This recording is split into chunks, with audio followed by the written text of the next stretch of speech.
Criterios para la admisión a la congregación, de acuerdo al derecho canónico. Todos los miembros de una comunidad religiosa deben responsabilizarse de las vocaciones. Las vocaciones pertenecen a toda la iglesia. Y no es responsabilidad de unos cuantos, que escogen a su manera de pensar. Es uno de los puntos para que no haya más vocaciones. Juan Pablo II fue muy claro al explicitar que la labor de la pastoral vocacional pertenece a toda la iglesia y no es responsabilidad de unos cuantos. Frente al impelente problema que presenta hoy la situación vocacional, nadie que se sienta partícipe del desarrollo de la iglesia puede creerse dispensado de participar en la pastoral vocacional. Es muy urgente, sobre todo hoy, que se difunda y arraigue la convicción de que todos los miembros de la Iglesia, sin excluir ninguno, tienen la responsabilidad de cuidar las vocaciones.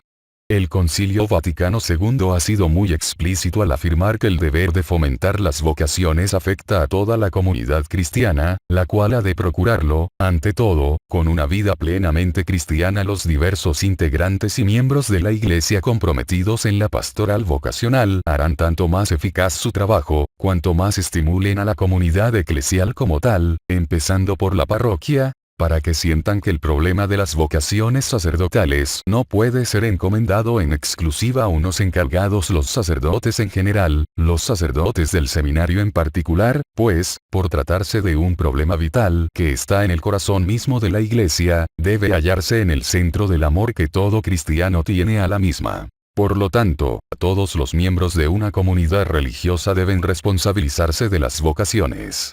Si el Papa lo pide a los laicos, a todos los fieles católicos, cuanto más su llamado se aplica a todas las religiosas.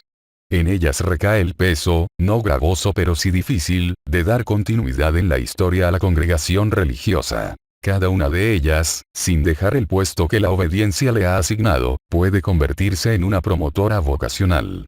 Sin duda alguna lo hará con el testimonio de una vida entregada radicalmente al Señor, con la oración de petición y aprovechando cualquier contacto que la providencia le tenga deparado.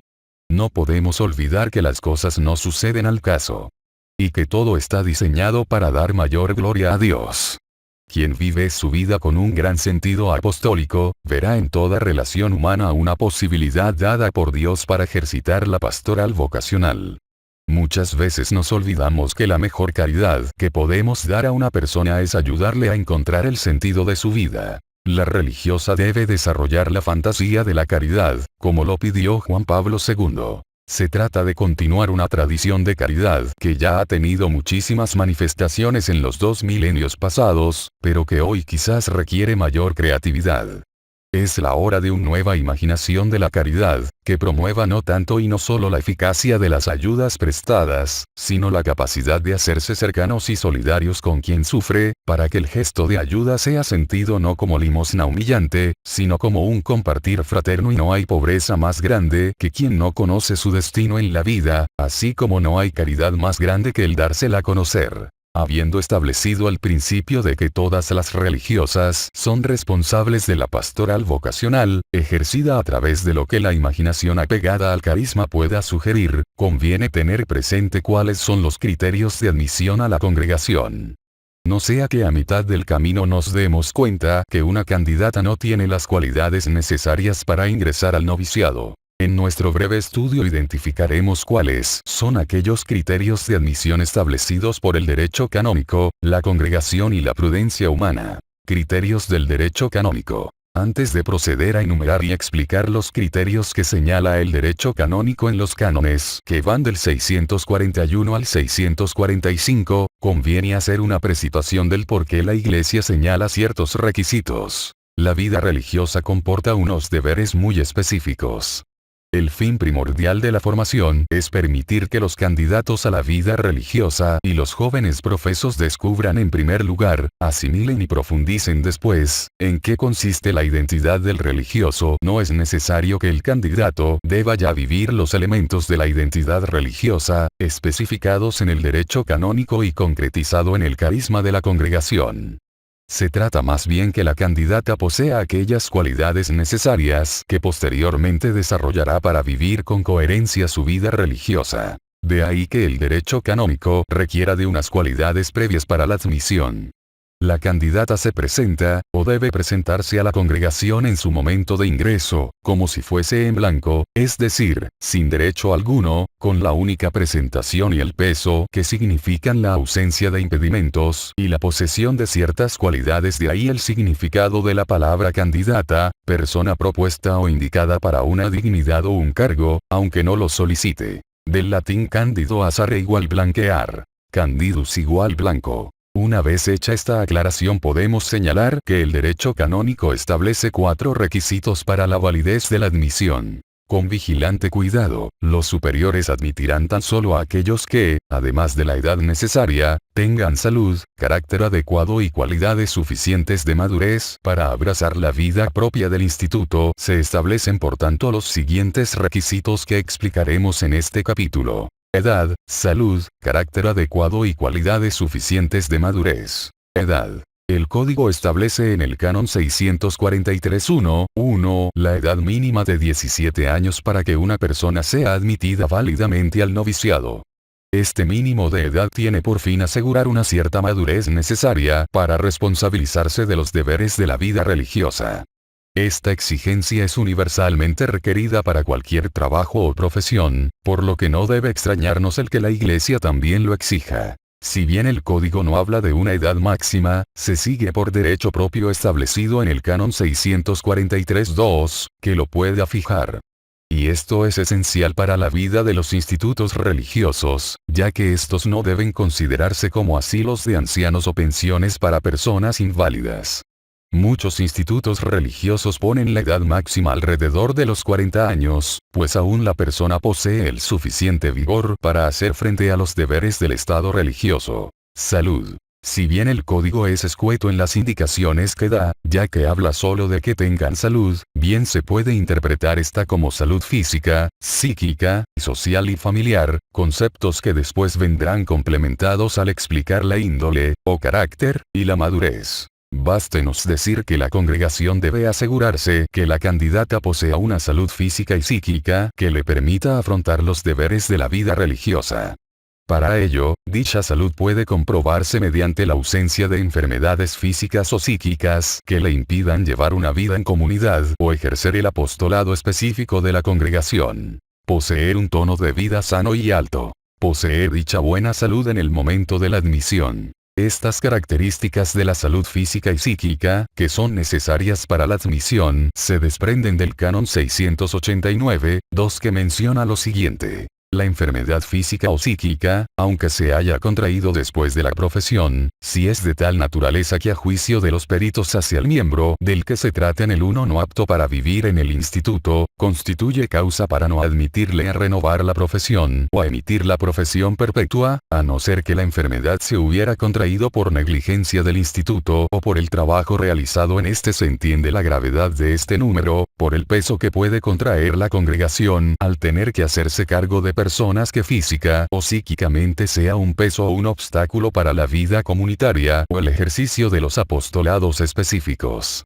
Posteriormente señalaremos cuál debe ser el uso de los exámenes psicológicos al comprobar la buena índole psíquica de la candidata. Si bien en español el códice utiliza la palabra carácter, en este estudio preferimos utilizar la palabra que usa el italiano y que se acerca más al latín, la índole.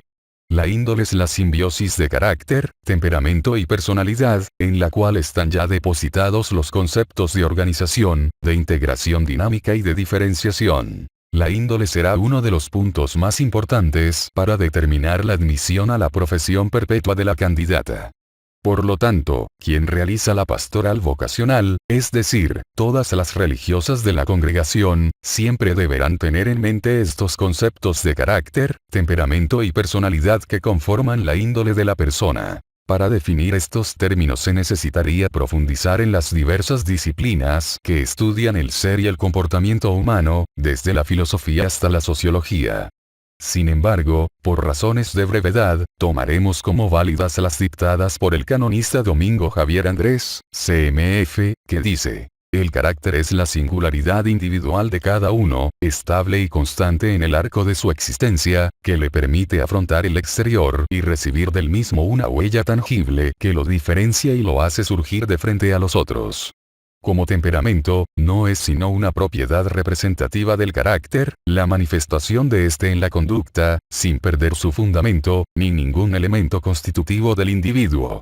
Como personalidad, puede entenderse el sistema total de las tendencias relativamente permanentes, tanto físicas como mentales que distinguen a un individuo y que determinan sus reacciones características de frente al ambiente en el que vive. La congregación deberá establecer en sus constituciones, en el directorio, en las disposiciones del capítulo general o a través de aquellos medios que mejor convenga cuáles son las características fundamentales que en cuanto a la índole, el carácter, el temperamento y la personalidad, deben buscarse en las candidatas. Debe hacerse hincapié en el hecho de que no se trata de encontrar en las candidatas todas las características deseables, pero sí una cierta tendencia y seguridad a adquirir dichas cualidades. Pensemos que este servicio se hace en razón de la justicia y la caridad, ya sea a la candidata, ya sea a la congregación. Justicia y caridad a la candidata, para no fundar en ella falsas esperanzas de una posible admisión a la profesión perpetua, que pueda hipotecar sus ilusiones y sus planes de vida.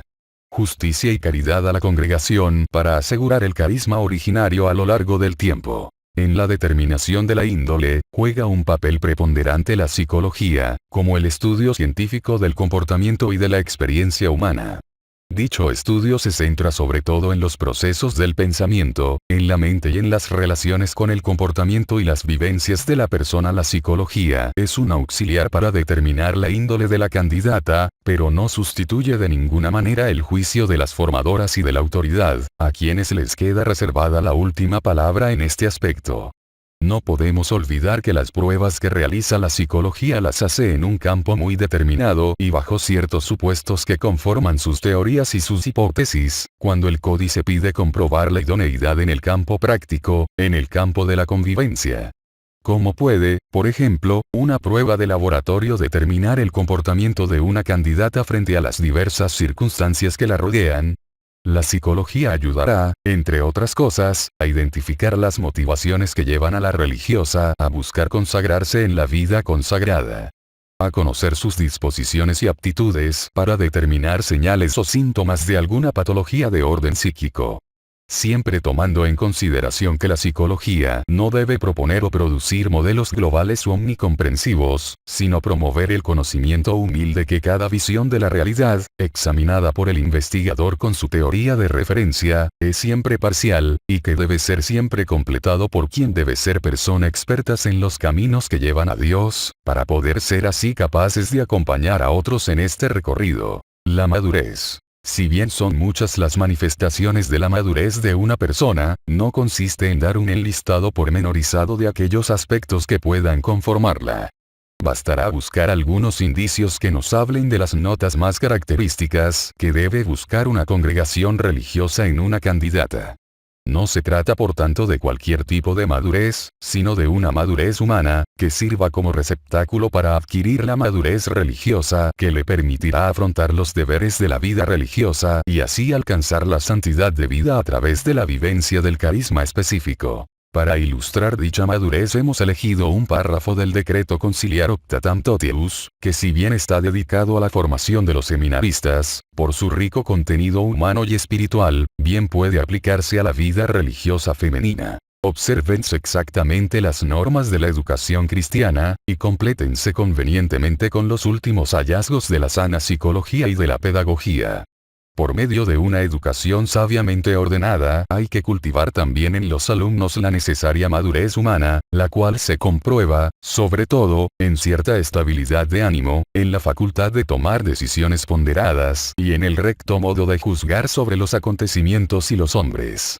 Esfuércense los alumnos en moderar bien su propio temperamento. Edúquense en la resiedumbre de alma y aprendan a apreciar, en general, las virtudes que más se estiman entre los hombres y que hacen recomendables al ministro de Cristo, como son la sinceridad de alma, la preocupación constante por la justicia, la fidelidad en las promesas, la urbanidad en el obrar, la modestia unida a la caridad en el hablar. Este número por sí solo, bastaría no solo como una guía en la búsqueda de candidatas para la vida religiosa, sino como un programa de formación. La colaboración de peritos. El códice establece la utilización de los peritos para comprobar estas cualidades, solo en caso de que sea necesario. Esto significa que no es de desear el recurrir a peritos en forma ordinaria. Bastaría con que todas las religiosas en la congregación tuvieran los criterios claros de la índole de la candidata que se busca, para que en el momento de la admisión la formadora encontrara ya un cierto perfil idóneo. Como no se cierra la posibilidad de recurrir a los peritos en caso necesario, la congregación deberá recordar que estos debes poseer algunas características esenciales, como son verdaderos profesionistas en su campo, prudentes, recomendables por sus principios morales, insignes en su especialidad, católicos, peritos expertos, probados y diligentes. Y como en el campo de la psicología pueden darse muchas desviaciones, conviene añadir para ellos lo siguiente: que estén abiertos a otras disciplinas y a la fe, sensibilidad y respeto por la dignidad del ser humano, que eviten hacer absolutizaciones y reduccionismos interpretativos, abiertos a una renovada psicopedagogía de la virtud. Los impedimentos. Hemos hablado hasta este momento de las condiciones necesarias para la admisión de candidatos, por parte del Código de Derecho Canónico. Con el fin de reforzar y aclarar las mismas condiciones antes enunciadas, el Código menciona las siguientes en el Canon 643.1. 643.1. Es admitido inválidamente al noviciado. 1. Quien aún no haya cumplido 17 años. 2. Un cónyuge, durante el matrimonio. 3. Quien se haya en ese momento ligado por un vínculo sagrado con algún instituto de vida consagrada o está incorporado a una sociedad de vida apostólica, sin perjuicio de lo que prescribe el C-684. 4. Quien entra en el instituto inducido por violencia, miedo grave o dolo, o aquel a quien el superior admite inducido de ese mismo modo. 5. Quien haya ocultado su incorporación a un instituto de vida consagrada o a una sociedad de vida apostólica. Podemos afirmar que estos impedimentos son una especie del reverso de la medalla de las condiciones para ser admitido en la congregación. Mientras el código pide una cierta madurez, se señala como impedimento el no tener 17 años cumplidos, pues se considera esa edad la adecuada para tener o desarrollar una cierta madurez frente a los compromisos de la vida religiosa. Si se pide la vivencia de la castidad religiosa, esta no puede llevarse a cabo mientras exista el vínculo matrimonial. Quien debe poseer ciertas cualidades para poner en práctica el carisma de un instituto, será difícil que desarrolle al mismo tiempo otro carisma por las obligaciones que ello conforma. Quien quiera consagrar su vida a Dios, en respuesta a la invitación que Cristo le ha hecho, debe dar su respuesta libremente, no inducido por violencia, miedo grave o dolo, ni obligar al superior a actuar de la misma manera. Un impedimento interesante es el mencionado en el Canon 6455, cuando indica que los superiores no deben admitir a quienes hayan contraído deudas que no puedan pagar. Interesante para la congregación que no debe hacerse responsable frente a terceros de las deudas contraídas de la candidata a nombre propio, antes de entrar en la congregación. Así como habíamos señalado que la edad es una condición para la admisión con el fin de no convertir el instituto en un asilo o pensionado, de la misma manera la congregación no puede hacerse garante de las deudas contraídas por la candidata. Y esto especialmente cuando el tamaño de las deudas es de tal calibre que no puede ser pagado. La insolvencia es característica esencial del impedimento. El derecho natural establece que todo acreedor tiene derecho a que se le pague la deuda por parte del deudor. Además, el superior no puede hacerse cómplice de la acción del deudor, al declararse insolvente, ni puede tampoco comprometer a la congregación en esos litigios. Criterios del carisma. Bien sabemos que el carisma de una congregación queda consignado en las constituciones, en la regla de vida y en todas y cada una de las obras y apostolados aprobados por el fundador y los capítulos generales. Este carisma otorga a cada congregación una identidad muy peculiar.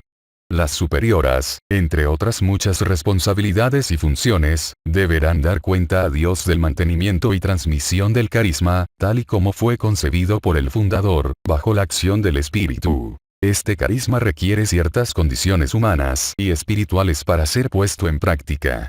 Quien está llamada a un carisma de hospitalidad deberá poseer o desarrollar unas cualidades específicas y diversas de quien está llamada, por ejemplo, a la vida contemplativa.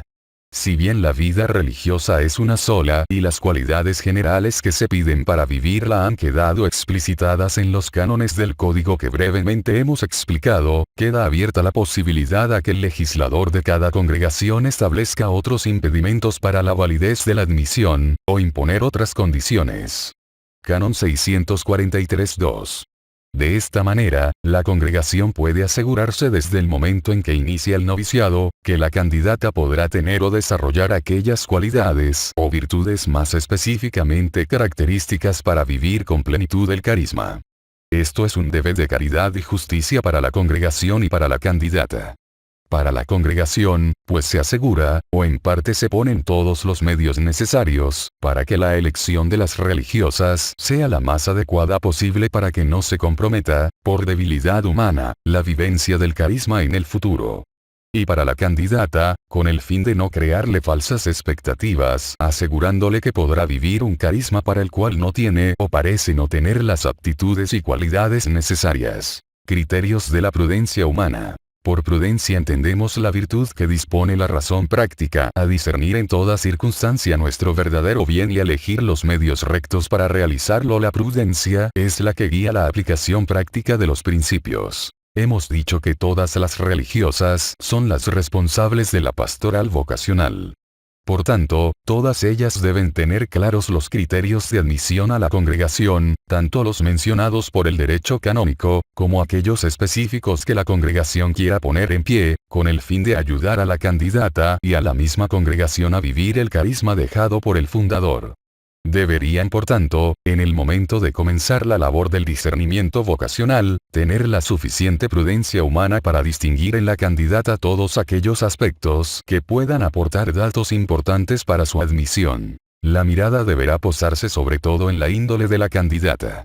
Su carácter, su temperamento, su personalidad serán piezas claves para formar un juicio prudente sobre ella. No se tratará de un conocimiento exhaustivo de la persona, sino de aquellos filones o puntos más característicos que nos permitan establecer que la candidata podrá desarrollar y llevar a cabo su consagración sin menoscabo para ella misma y para la congregación. En este campo específico puede aplicarse algunos estudios psicológicos, con las debidas precauciones y bajo los criterios antes señalados. Servirán para ayudarnos a comprobar que la candidata no tiene signos o síntomas de patologías que puedan perjudicar el camino a su consagración, como pueden ser permanente inestabilidad en la vida que no le permita hacer elecciones importantes y duraderas, una incapacidad para comprender los sentimientos de las otras personas, un marcado sentido de culpa frente a acciones morales objetivamente graves y dañinas para el prójimo. Acciones impulsivas de carácter agresivo o sexual sin ningún control, pasividad y falta casi absoluta de iniciativas. Gran dificultad para la concentración y la reflexión por un largo periodo de tiempo. Sentimiento de omnipotencia y grandiosidad, sobrevalorando las propias responsabilidades. Exaltación irreal o crítica total, unilateral o frecuente de personas y situaciones, pasando del todo está bien, al todo está mal. Comportamientos rituales, repetitivos o automáticos. Comportamientos que no se siguen de un razonamiento o una explicación lógica. Incapacidad de responder a problemas específicos por una falta de capacidad intelectual o no poder formular juicios críticos. Realizar acciones solo por motivos afectivos, sin ningún dominio de la razón o de la voluntad. La admisión de gratificaciones desordenadas, provenientes de impulsos, de los cuales la candidata no puede ejercer ningún control. Para terminar quiero compartir este dicho. El que mucho escoge, sin nada, se queda.